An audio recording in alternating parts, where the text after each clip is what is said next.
Hey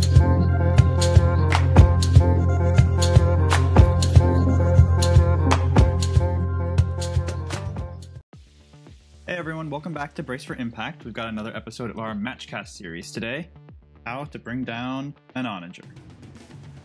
We're going to be looking at a game between the Republic and the Empire. We'll dive into the lists, the choices we made during setup and deployment, and how the decisions during the game will impact the final result. To kick things off, let's take a look at the Imperial list called Shadowfall. This is Pace's list. And as we talked about before, we're trying out a little bit more divergent lists during the Matchcast series to do some experiments and see what comes of it. So this is an Onager and Interdictor duo list. The Onager has Cataclysm and LTT, Gunnery Chief Varnillion. The Interdictor's got Piet, Tua, Decaps, and SW7 ion batteries, and then a Gazanti to pass out tokens, and just a screen of TIE fighters and interceptors. I think, for Pace on this list, he's going for how much, damage can I get out with the Onager?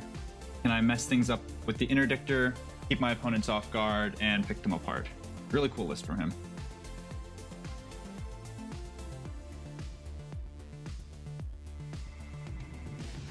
On the other side, we've got an experimental Republic list from me. It's an Obi-Wan list with 2 Acclimators, and Obi-Wan lists are pretty popular. Expert Shield Texas is nothing surprising, but basically I went 2 Acclimator ones with Boarding Troopers, and one of them has Rapid Launch Bays, and we stuffed some Arcs and Anakin and his Y-Wing in there. The Obi-Wan Acclimator also has Take Evasive Action, and the idea with this list is going to be get the Acclimators to jump in, flip their defense tokens or remove them, drop a bunch of bombers right in their face, and bing bang boom, hopefully they explode. Things don't turn out the way I expect though, as you'll see in this match. Let us know in the comment section what you guys think of these lists.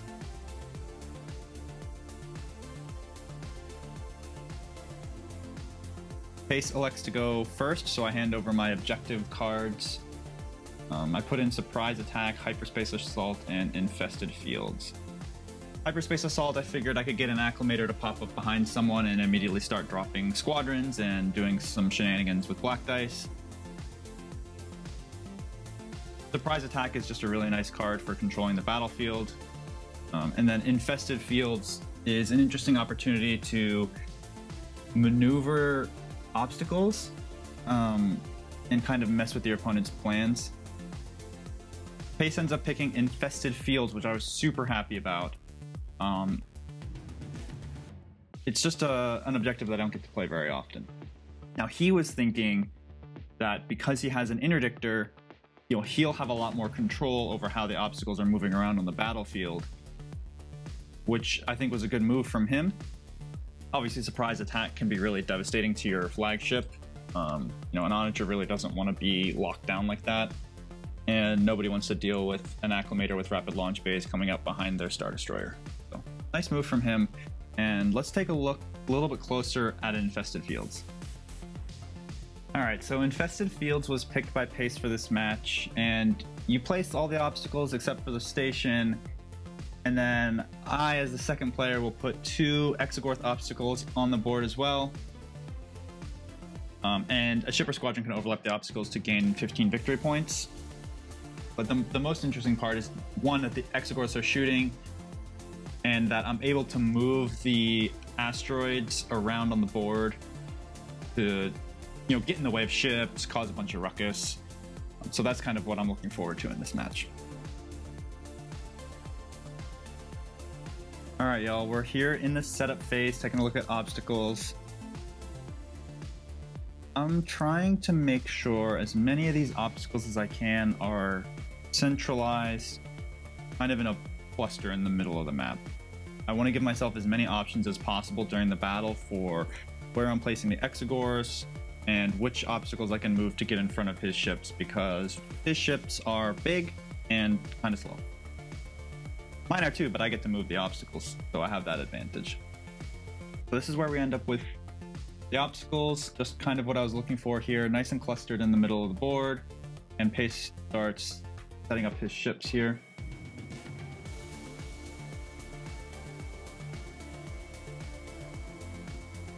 We'll kind of fast forward through some of this. Pace is deploying squadrons to pad out his deployment.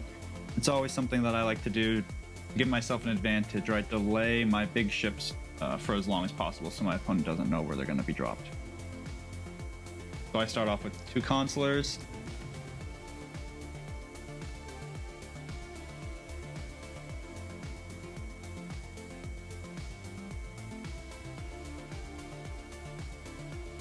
And now he's dropping the interdictor, and he'll drop the Onager to the left of it right there as well.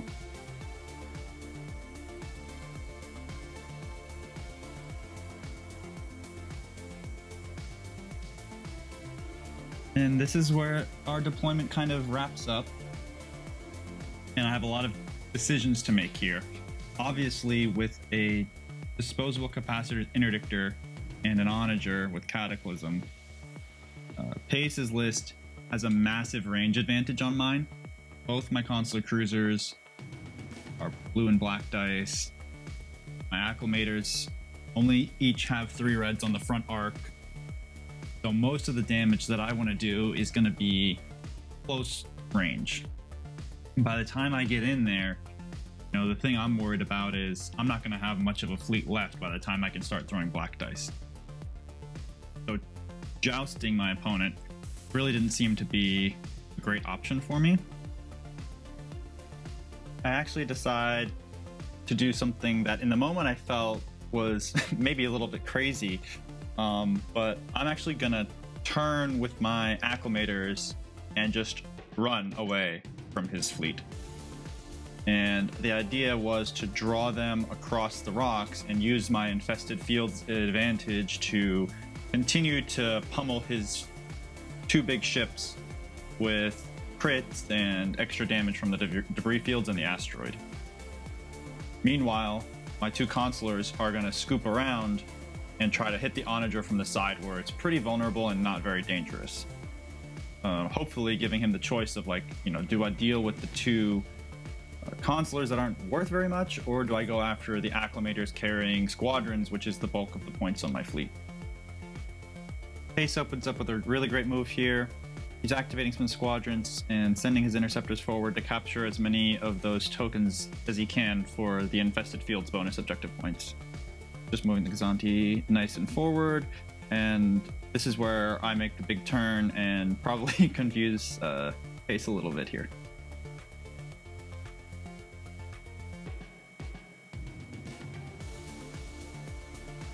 So there I go with the Acclimator.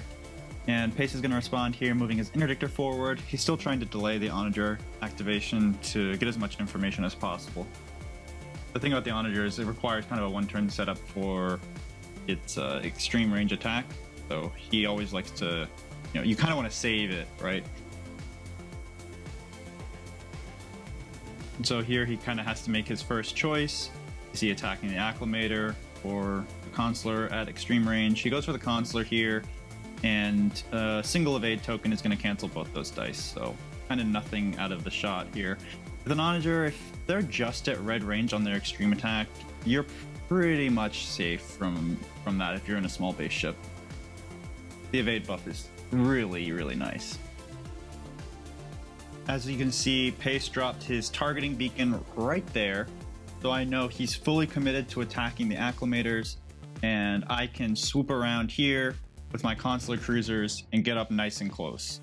They don't look super threatening, but with external racks, they're going to at least get one nice round of shots on the side of the Onager here. All right, all the major decisions of round 1 have kind of played themselves out, so we'll fast forward through the rest of this here. I'm going to move over this consular, just like we talked about doing the swoop attack on the Onager, as I like to call it. Pace is going to activate some squadrons here, get these interceptors up in position, and basically all I'm thinking about right now is how I'm going to move these obstacles to be as annoying as possible to him on round 2. So I'm going to grab this one here and push it over toward the interdictor, and I'm going to grab this one here and push it over toward the Onager. and I'm going to continue to do this every round to get as much damage as I can from obstacles on his ships.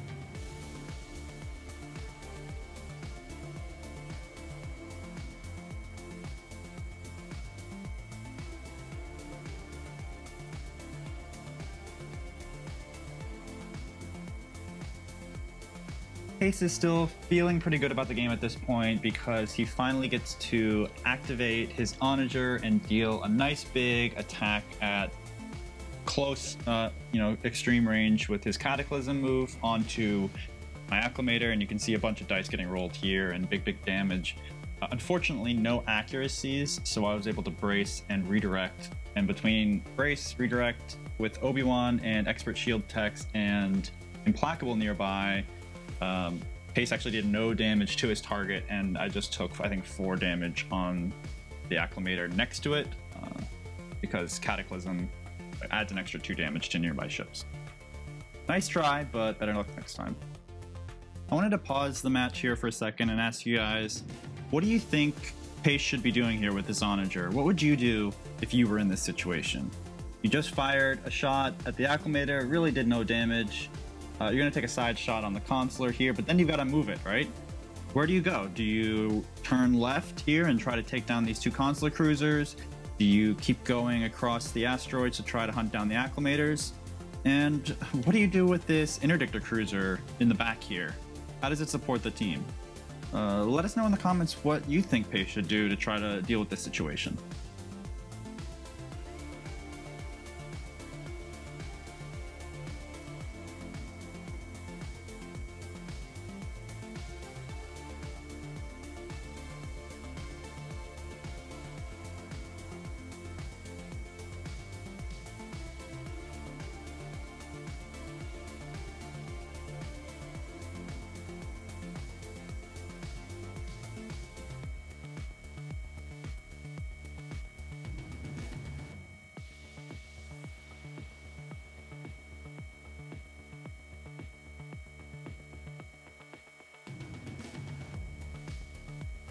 I gotta say, looking back at this game, I really did expect these Acclimators to be a little bit more quick on the turnaround than they actually were able to pull off here. I was hoping that I could get them back facing toward the Interdictor, this round, but I didn't have nav dial set appropriately, and they just really don't have very many clicks. I was hoping for something a little more like this, but I ended up with another round of trying to get them pointed in the right direction.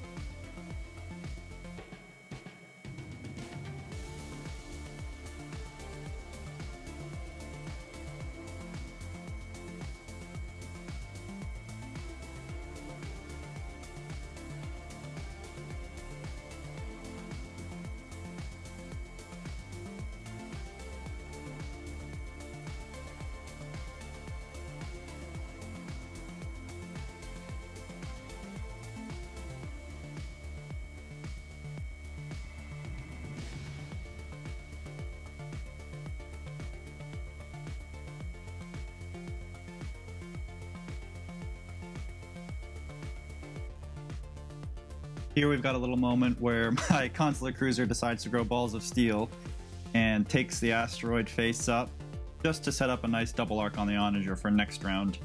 I figured, what's the worst that can happen, right?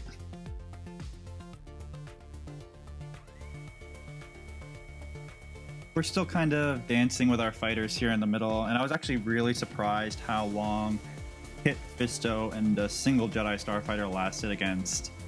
He had 4 interceptors and 3 named squadrons. Yeah, Sienna and Howlrunner and Rudor. Yeah. And Kit's just doing his thing, and really that's all those 2 Jedi were there to do, was just tie up fighters for as long as they could. They're no Shara Bay, but I think that they did pretty good work here, keeping them off of my ships for as long as they did.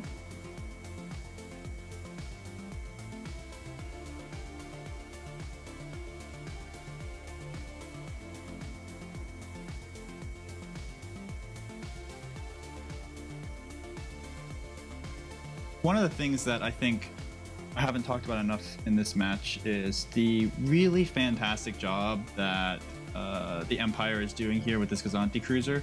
The one thing that he's afraid of the most is the rapid launch phase acclimator moving in, flipping all of his tokens, dropping a bunch of bombers, and crushing one of his large ships here. And what he's been doing this game is using this Gazanti as like a blocker, right?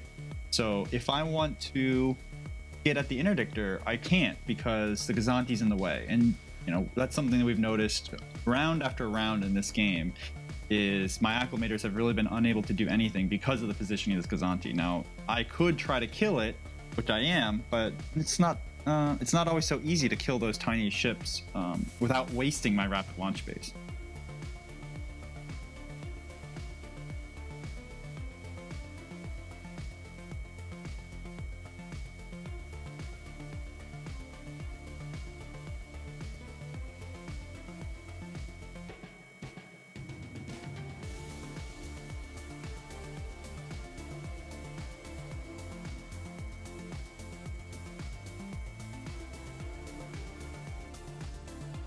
Y'all are about to see where the breakfast of champions is made with this little consular cruiser on the side of this Onager here. Rolls a clean crit hit. I throw the concentrate fire for an accuracy, and then I decide to blow X-Rax, and we get a nice 7 damage. Block the brace, and Pace loses shields on the front and the sides all the way down. He'll send a little salvo back my way. Obi-Wan will help mitigate some of that damage. And then we throw a front shot and get probably one of the most clutch crits that I've ever seen in an Armada game. Here comes a shot from the front. Front to side, calling it there. Boom. 1, 2, 3, 4 damage. No more shields left. I think he redirects to the rear here maybe. But he pulls a crit damage controls. When you overlap a ship or obstacle, deal 1 face down damage card to your ship in addition to all other obstacle effects. And this kid's got 4 obstacles in his front arc right now. Let me just jump on behind here. What a hero. What a legend, that consular cruiser.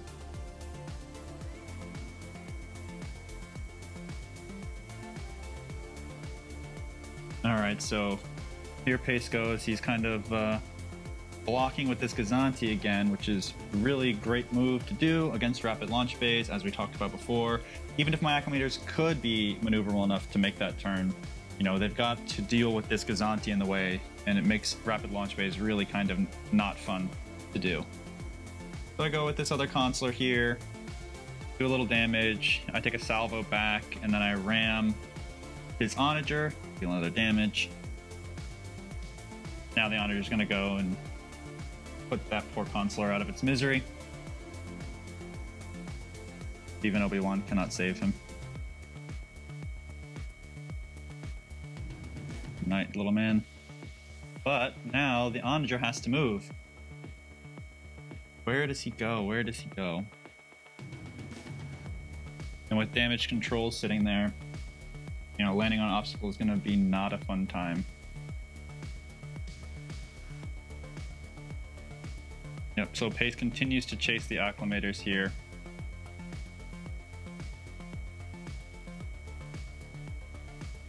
We'll pause right there. Look at that. He lands on the debris and 2 asteroids. So he takes 2 face up and I think 3 face down. Onager is down to or 7, so I think he has like 2 or 3 health left on a crit, and one of them prevents him from shooting at obstruction. And obviously all of his shots are obstructed. I mean, that's one way to take down an Onager, you know, just drag its ass through all of the debris fields.